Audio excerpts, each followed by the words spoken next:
Today we have a fun webmaster question from Barry Schwartz in New York. Barry asks, was there a key moment in your spam fighting career where you made a mistake that you regret related to spam? So he's not just talking about choice of wardrobe or anything like that.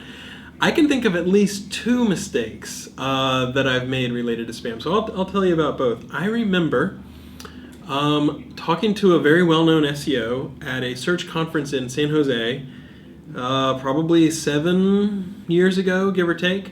And that SEO said, you know what? Paid links are just too prevalent. They're too common. There's no way that you guys would be able to crack down on them and enforce that and come up with good algorithms or take manual action to sort of put the genie back in the bottle, as he put it. And that was when I realized I'd made a mistake and that we had allowed paid links that pass PageRank to go a little bit too far and become a little bit too common on the web. And so in the early days of 2005, 2006, you'd see Google cracking down a lot more aggressively and taking a pretty hard line on our rhetoric about paid links that pass PageRank. At this point, most people know that Google disapproves of it. It probably violates like the Federal Trade Commission's guidelines, all those sorts of things. We have algorithms to target it. We take spam reports about it. And so for the most part, people realize it's not a good idea. And if they do that, they might face the consequences. And so for the most part, people try to stay clear of paid links that pass PageRank at this point. But we probably waited too long before we started to take a strong stand on that particular issue.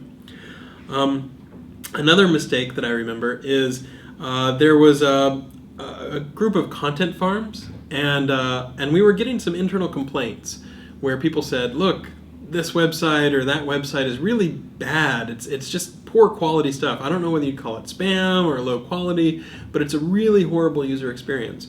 And I had been to one particular page on one of these sites because at one point my toilet was running, and I was like, okay, how do you diagnose a toilet that was running?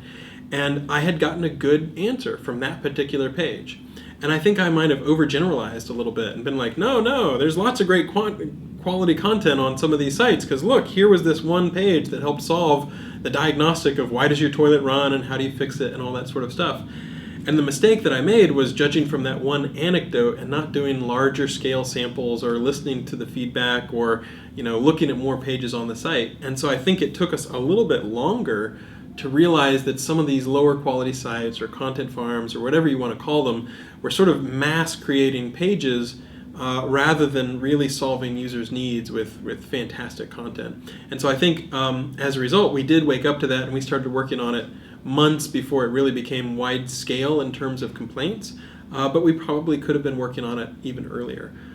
Regardless, we're always looking for good feedback. We're always looking for what are we missing, what do we need to do to make our web results better quality, and so anytime we roll something out, there's always the question of could you have thought of some way to stop that or to take better action or a more clever algorithm, and could you have done it sooner? And so I feel like Google does a lot of great work, and that's very rewarding, and we feel like, okay, we have fulfilled our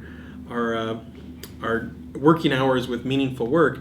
And yet at the same time, you always wonder, could you be doing something better? Could you find a cleaner way to do it, a more elegant way to do it, something with higher precision, higher recall? And that's okay. It's healthy for us to be asking ourselves that.